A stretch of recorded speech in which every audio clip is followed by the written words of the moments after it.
ಬೈಲಾರಿ Prasad. CM ಬಣದ ಆಪ್ತರಿಗೆ ಆಹ್ವಾನ ನೀಡದೆ ಡಿಕೆ ಶಿವಕುಮಾರ್ ಡಿನ್ನರ್ ಮಾಡಿದ್ದಾರೆ. ಸಿಎಂ ಬದಲಾವಣೆ ಕುರಿತು ಡಿನ್ನರ್ ಮೀಟಿಂಗ್ನಲ್ಲಿ ಚರ್ಚೆ ಮಾಡಿದ್ದಾರೆ.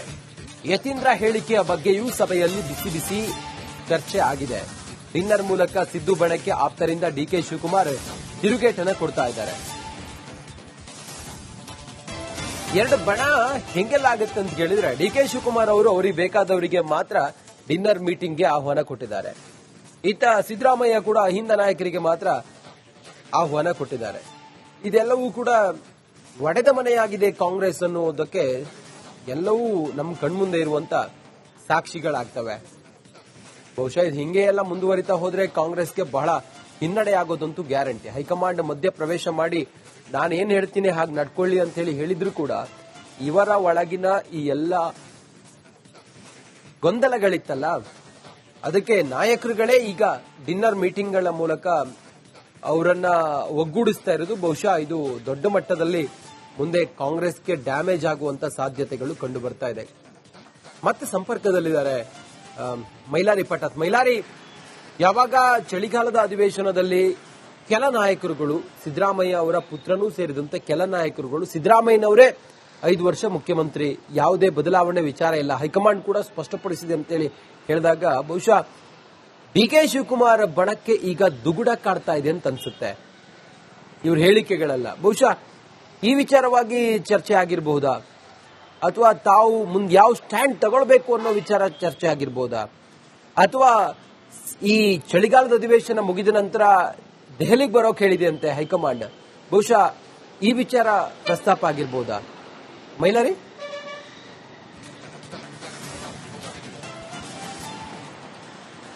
ಖಂಡಿತ ರಂಜಿತ್, ಪ್ರಮುಖವಾಗಿ ಕಳೆದ ಏನು ಈ ಚಳಿಗಾಲದ ಅಧಿವೇಶನ ಆಗ್ತಿದ್ದಂತ ಸಂದರ್ಭದಿಂದ ಹಿಡಿದು ಕೂಡ ಏನು ಸಾಕಷ್ಟು ತಿಂಗಳುಗಳಿಂದ ಕೂಡ ಸಿದ್ದರಾಮಯ್ಯ ಬಣದವರು ಯಾವುದೇ ಕಾರಣಕ್ಕೂ ಅಧಿಕಾರದ ಹಂಚಿಕೆ ಆಗೋದಿಲ್ಲ ಅನ್ನೋ ಒಂದು ಮಾತನ್ನು ಕೂಡ ಪದೇ ಪದೇಯಾಗಿ ಹೇಳ್ಕೊಂಡು ಬರ್ತಾ ಇದ್ರು. ಆದ್ರೆ ಇಲ್ಲಿ ಡಿಕೆಶಿ ಬಣದ ಶಾಸಕರು ಇರ್ಬೋದು, ಆಪ್ತರು ಎಲ್ಲರೂ ಕೂಡ ಬಹುತೇಕರು ಬದಲಾವಣೆ ಆಗತ್ತೆ, ಕಾದು ನೋಡಿ ಡಿಸೆಂಬರ್ ಕ್ರಾಂತಿ ಆಗತ್ತೆ, ನವೆಂಬರ್ ಕ್ರಾಂತಿ ಆಗತ್ತೆ ಅನ್ನೋದನ್ನ ಹೇಳಿದ್ರು. ಆದ್ರೆ ಈಗ ನವೆಂಬರ್ ಕ್ರಾಂತಿ ಮುಗಿತು, ಇನ್ನು ಡಿಸೆಂಬರ್ ಕ್ರಾಂತಿ ಆಗುವ ಸಾಧ್ಯತೆಗಳು, ಲಕ್ಷಣಗಳು ಇರುವಂತದ್ದು. ಈಗಾಗಲೇ ಏನು ಸಭೆ ಆಯಿತು, ಡಿನ್ನರ್ ಸಭೆಯನ್ನ ಡಿಕೆ ಸುರೇಶ್ ಅವರ ನೇತೃತ್ವದಲ್ಲಿ ಮಾಡಿದ್ರು ಅವರ ಆಪ್ತರ ಮನೆಯಲ್ಲಿ ಅನ್ನೋ ಒಂದು ಮಾಹಿತಿ ಇರುವಂತದ್ದು. ಇಲ್ಲಿ ಪ್ರಮುಖವಾಗಿ ಯತೀಂದ್ರ ಸಿದ್ದರಾಮಯ್ಯನವರು ಕಳೆದ 2-3 ಈ ಚಳಿಗಾಲದ ಅಧಿವೇಶನ ಸಂದರ್ಭದಲ್ಲಿ ಕಳೆದ 2-3 ಸಾರಿ ಕೂಡ ಯಾವುದೇ ಕಾರಣಕ್ಕೂ ನಾಯಕತ್ವ ಬದಲಾವಣೆ ಆಗೋದಿಲ್ಲ ಅನ್ನೋ ಒಂದು ಮಾತನ್ನು ಕೂಡ ಪದೇ ಪದೇಯಾಗಿ ಒತ್ತಿ ಹೇಳುವಂತ ಕೆಲಸವನ್ನ ಮಾಡಿದ್ರು. ಹಾಗಾಗಿ ಯಾವುದೇ ಕಾರಣಕ್ಕೂ ಅವರಿಗೆ ನೋಟಿಸ್ ಕೊಡುವಂತ ಕೆಲಸ ಆಗಿಲ್ಲ,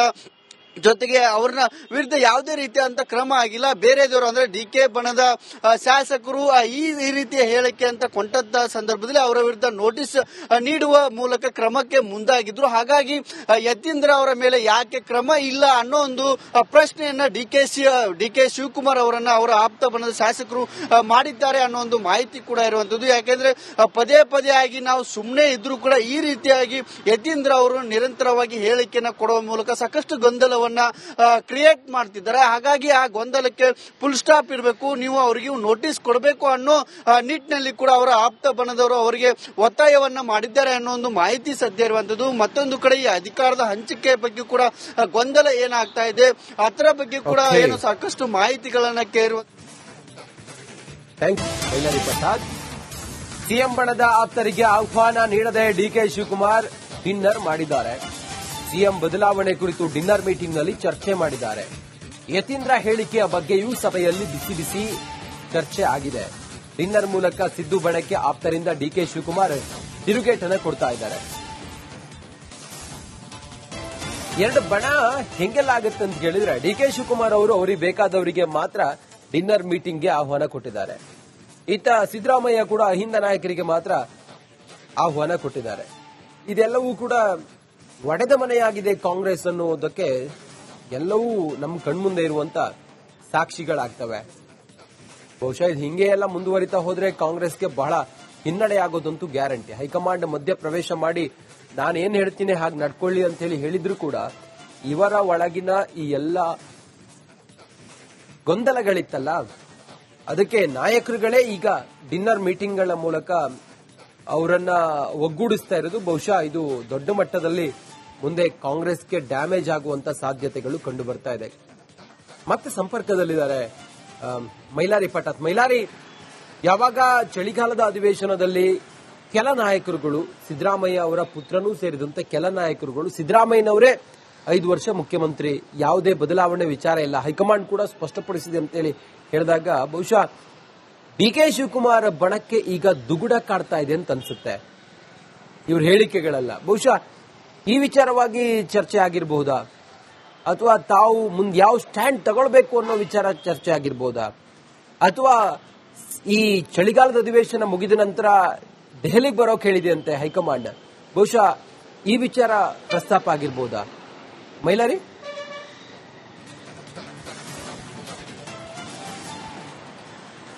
ಖಂಡಿತ ರಂಜಿತ್, ಪ್ರಮುಖವಾಗಿ ಕಳೆದ ಏನು ಈ ಚಳಿಗಾಲದ ಅಧಿವೇಶನ ಆಗ್ತಿದ್ದಂತ ಸಂದರ್ಭದಿಂದ ಹಿಡಿದು ಕೂಡ ಏನು ಸಾಕಷ್ಟು ತಿಂಗಳಿಂದ ಕೂಡ ಸಿದ್ದರಾಮಯ್ಯ ಬಣದವರು ಯಾವುದೇ ಕಾರಣಕ್ಕೂ ಅಧಿಕಾರದ ಹಂಚಿಕೆ ಆಗೋದಿಲ್ಲ ಅನ್ನೋ ಒಂದು ಮಾತನ್ನು ಕೂಡ ಪದೇ ಪದೇಯಾಗಿ ಹೇಳ್ಕೊಂಡು ಬರ್ತಾ ಇದ್ರು. ಆದ್ರೆ ಇಲ್ಲಿ ಡಿಕೆಶಿ ಬಣದ ಶಾಸಕರು ಇರ್ಬೋದು, ಆಪ್ತರು ಎಲ್ಲರೂ ಕೂಡ ಬಹುತೇಕರು ಬದಲಾವಣೆ ಆಗತ್ತೆ, ಕಾದು ನೋಡಿ ಡಿಸೆಂಬರ್ ಕ್ರಾಂತಿ ಆಗತ್ತೆ, ನವೆಂಬರ್ ಕ್ರಾಂತಿ ಆಗತ್ತೆ ಅನ್ನೋದನ್ನ ಹೇಳಿದ್ರು. ಆದ್ರೆ ಈಗ ನವೆಂಬರ್ ಕ್ರಾಂತಿ ಮುಗಿತು, ಇನ್ನು ಡಿಸೆಂಬರ್ ಕ್ರಾಂತಿ ಆಗುವ ಸಾಧ್ಯತೆಗಳು, ಲಕ್ಷಣಗಳು ಇರುವಂತದ್ದು. ಈಗಾಗಲೇ ಏನು ಸಭೆ ಆಯಿತು, ಡಿನ್ನರ್ ಸಭೆಯನ್ನ ಡಿಕೆ ಸುರೇಶ್ ಅವರ ನೇತೃತ್ವದಲ್ಲಿ ಮಾಡಿದ್ರು ಅವರ ಆಪ್ತರ ಮನೆಯಲ್ಲಿ ಅನ್ನೋ ಒಂದು ಮಾಹಿತಿ ಇರುವಂತದ್ದು. ಇಲ್ಲಿ ಪ್ರಮುಖವಾಗಿ ಯತೀಂದ್ರ ಸಿದ್ದರಾಮಯ್ಯನವರು ಕಳೆದ 2-3 ಈ ಚಳಿಗಾಲದ ಅಧಿವೇಶನ ಸಂದರ್ಭದಲ್ಲಿ ಕಳೆದ 2-3 ಸಾರಿ ಕೂಡ ಯಾವುದೇ ಕಾರಣಕ್ಕೂ ನಾಯಕತ್ವ ಬದಲಾವಣೆ ಆಗೋದಿಲ್ಲ ಅನ್ನೋ ಒಂದು ಮಾತನ್ನು ಕೂಡ ಪದೇ ಪದೇಯಾಗಿ ಒತ್ತಿ ಹೇಳುವಂತ ಕೆಲಸವನ್ನ ಮಾಡಿದ್ರು. ಹಾಗಾಗಿ ಯಾವುದೇ ಕಾರಣಕ್ಕೂ ಅವರಿಗೆ ನೋಟಿಸ್ ಕೊಡುವಂತ ಕೆಲಸ ಆಗಿಲ್ಲ,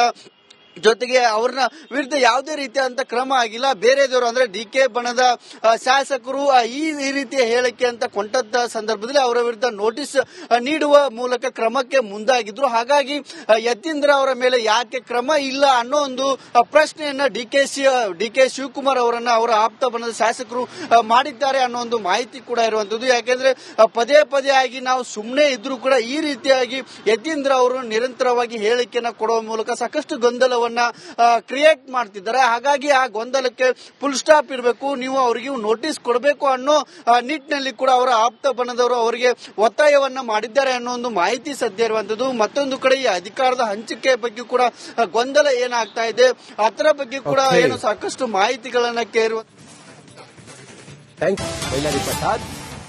ಸಿಎಂ ಬಣದ ಆಪ್ತರಿಗೆ ಆಹ್ವಾನ ನೀಡದೆ ಡಿಕೆ ಶಿವಕುಮಾರ್ ಡಿನ್ನರ್ ಮಾಡಿದ್ದಾರೆ. ಸಿಎಂ ಬದಲಾವಣೆ ಕುರಿತು ಡಿನ್ನರ್ ಮೀಟಿಂಗ್ನಲ್ಲಿ ಚರ್ಚೆ ಮಾಡಿದ್ದಾರೆ.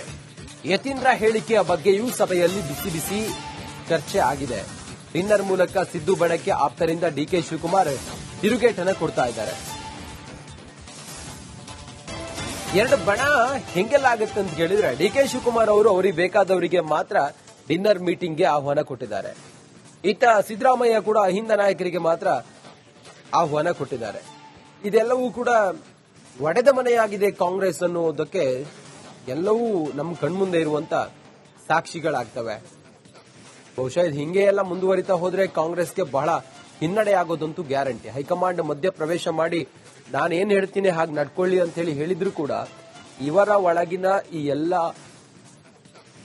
ಗೊಂದಲಗಳಿತ್ತಲ್ಲ, ಅದಕ್ಕೆ ನಾಯಕರುಗಳೇ ಈಗ ಡಿನ್ನರ್ ಮೀಟಿಂಗ್ಗಳ ಮೂಲಕ ಅವರನ್ನ ಒಗ್ಗೂಡಿಸ್ತಾ ಇರೋದು. ಬಹುಶಃ ಇದು ದೊಡ್ಡ ಮಟ್ಟದಲ್ಲಿ ಮುಂದೆ ಕಾಂಗ್ರೆಸ್ಗೆ ಡ್ಯಾಮೇಜ್ ಆಗುವಂತ ಸಾಧ್ಯತೆಗಳು ಕಂಡು ಬರ್ತಾ ಇದೆ.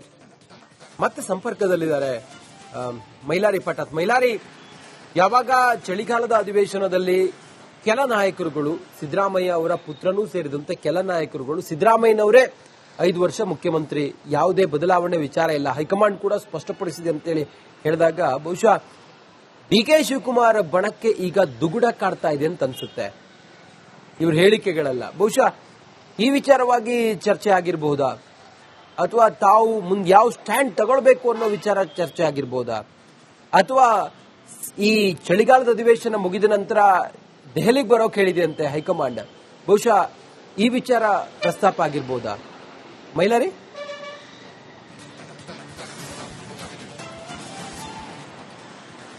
ಖಂಡಿತ ರಂಜಿತ್, ಪ್ರಮುಖವಾಗಿ ಕಳೆದ ಏನು ಈ ಚಳಿಗಾಲದ ಅಧಿವೇಶನ ಆಗ್ತಿದ್ದಂತ ಸಂದರ್ಭದಿಂದ ಹಿಡಿದು ಕೂಡ ಏನು ಸಾಕಷ್ಟು ತಿಂಗಳಿಂದ ಕೂಡ ಸಿದ್ದರಾಮಯ್ಯ ಬಣದವರು ಯಾವುದೇ ಕಾರಣಕ್ಕೂ ಅಧಿಕಾರದ ಹಂಚಿಕೆ ಆಗೋದಿಲ್ಲ ಅನ್ನೋ ಒಂದು ಮಾತನ್ನು ಕೂಡ ಪದೇ ಪದೇಯಾಗಿ ಹೇಳ್ಕೊಂಡು ಬರ್ತಾ ಇದ್ರು. ಆದ್ರೆ ಇಲ್ಲಿ ಡಿಕೆಶಿ ಬಣದ ಶಾಸಕರು ಇರ್ಬೋದು, ಆಪ್ತರು ಎಲ್ಲರೂ ಕೂಡ ಬಹುತೇಕರು ಬದಲಾವಣೆ ಆಗತ್ತೆ, ಕಾದು ನೋಡಿ ಡಿಸೆಂಬರ್ ಕ್ರಾಂತಿ ಆಗುತ್ತೆ, ನವೆಂಬರ್ ಕ್ರಾಂತಿ ಆಗುತ್ತೆ ಅನ್ನೋದನ್ನ ಹೇಳಿದ್ರು. ಆದ್ರೆ ಈಗ ನವೆಂಬರ್ ಕ್ರಾಂತಿ ಮುಗಿತು, ಇನ್ನು ಡಿಸೆಂಬರ್ ಕ್ರಾಂತಿ ಆಗುವ ಸಾಧ್ಯತೆಗಳು, ಲಕ್ಷಣಗಳು ಇರುವಂತದ್ದು. ಈಗಾಗಲೇ ಏನು ಸಭೆ ಆಯಿತು, ಡಿನ್ನರ್ ಸಭೆಯನ್ನ ಡಿ.ಕೆ. ಸುರೇಶ್ ಅವರ ನೇತೃತ್ವದಲ್ಲಿ ಮಾಡಿದ್ರು ಅವರ ಆಪ್ತರ ಮನೆಯಲ್ಲಿ ಅನ್ನೋ ಒಂದು ಮಾಹಿತಿ ಇರುವಂತದ್ದು. ಇಲ್ಲಿ ಪ್ರಮುಖವಾಗಿ ಯತೀಂದ್ರ ಸಿದ್ದರಾಮಯ್ಯನವರು ಕಳೆದ 2-3 ಈ ಚಳಿಗಾಲದ ಅಧಿವೇಶನ ಸಂದರ್ಭದಲ್ಲಿ ಕಳೆದ 2-3 ಸಾರಿ ಕೂಡ ಯಾವುದೇ ಕಾರಣಕ್ಕೂ ನಾಯಕತ್ವ ಬದಲಾವಣೆ ಆಗೋದಿಲ್ಲ ಅನ್ನೋ ಒಂದು ಮಾತನ್ನ ಕೂಡ ಪದೇ ಪದೇಯಾಗಿ ಒತ್ತಿ ಹೇಳುವಂತ ಕೆಲಸವನ್ನ ಮಾಡಿದ್ರು. ಹಾಗಾಗಿ ಯಾವುದೇ ಕಾರಣಕ್ಕೂ ಅವರಿಗೆ ನೋಟಿಸ್ ಕೊಡುವಂತ ಕೆಲಸ ಆಗಿಲ್ಲ, ಜೊತೆಗೆ ಅವ್ರನ್ನ ವಿರುದ್ಧ ಯಾವುದೇ ರೀತಿಯಾದಂತ ಕ್ರಮ ಆಗಿಲ್ಲ. ಬೇರೆದವರು ಅಂದ್ರೆ ಡಿ.ಕೆ. ಬಣದ ಶಾಸಕರು ಈ ರೀತಿಯ ಹೇಳಿಕೆ ಅಂತ ಕೊಂಟದ್ದ ಸಂದರ್ಭದಲ್ಲಿ ಅವರ ವಿರುದ್ಧ ನೋಟಿಸ್ ನೀಡುವ ಮೂಲಕ ಕ್ರಮಕ್ಕೆ ಮುಂದಾಗಿದ್ರು. ಹಾಗಾಗಿ ಯತೀಂದ್ರ ಅವರ ಮೇಲೆ ಯಾಕೆ ಕ್ರಮ ಇಲ್ಲ ಅನ್ನೋ ಒಂದು ಪ್ರಶ್ನೆಯನ್ನ ಡಿ.ಕೆ. ಶಿವಕುಮಾರ್ ಅವರನ್ನ ಅವರ ಆಪ್ತ ಬಣದ ಶಾಸಕರು ಮಾಡಿದ್ದಾರೆ ಅನ್ನೋ ಒಂದು ಮಾಹಿತಿ ಕೂಡ ಇರುವಂತದ್ದು. ಯಾಕೆಂದ್ರೆ ಪದೇ ಪದೇಯಾಗಿ ನಾವು ಸುಮ್ಮನೆ ಇದ್ರೂ ಕೂಡ ಈ ರೀತಿಯಾಗಿ ಯತೀಂದ್ರ ಅವರು ನಿರಂತರವಾಗಿ ಹೇಳಿಕೆಯನ್ನ ಕೊಡುವ ಮೂಲಕ ಸಾಕಷ್ಟು ಗೊಂದಲವನ್ನು ಕ್ರಿಯೇಟ್ ಮಾಡ್ತಿದ್ದಾರೆ. ಹಾಗಾಗಿ ಆ ಗೊಂದಲಕ್ಕೆ ಫುಲ್ ಸ್ಟಾಪ್ ಇರಬೇಕು, ನೀವು ಅವರಿಗೆ ನೋಟಿಸ್ ಕೊಡಬೇಕು ಅನ್ನೋ ನಿಟ್ಟಿನಲ್ಲಿ ಕೂಡ ಅವರ ಆಪ್ತ ಬಣದವರು ಅವರಿಗೆ ಒತ್ತಾಯವನ್ನ ಮಾಡಿದ್ದಾರೆ ಅನ್ನೋ ಒಂದು ಮಾಹಿತಿ ಸದ್ಯ ಇರುವಂತದ್ದು. ಮತ್ತೊಂದು ಕಡೆ ಈ ಅಧಿಕಾರದ ಹಂಚಿಕೆ ಬಗ್ಗೆ ಕೂಡ ಗೊಂದಲ ಏನಾಗ್ತಾ ಇದೆ ಅದರ ಬಗ್ಗೆ ಕೂಡ ಏನು ಸಾಕಷ್ಟು ಮಾಹಿತಿಗಳನ್ನ ಕೇಳುವ.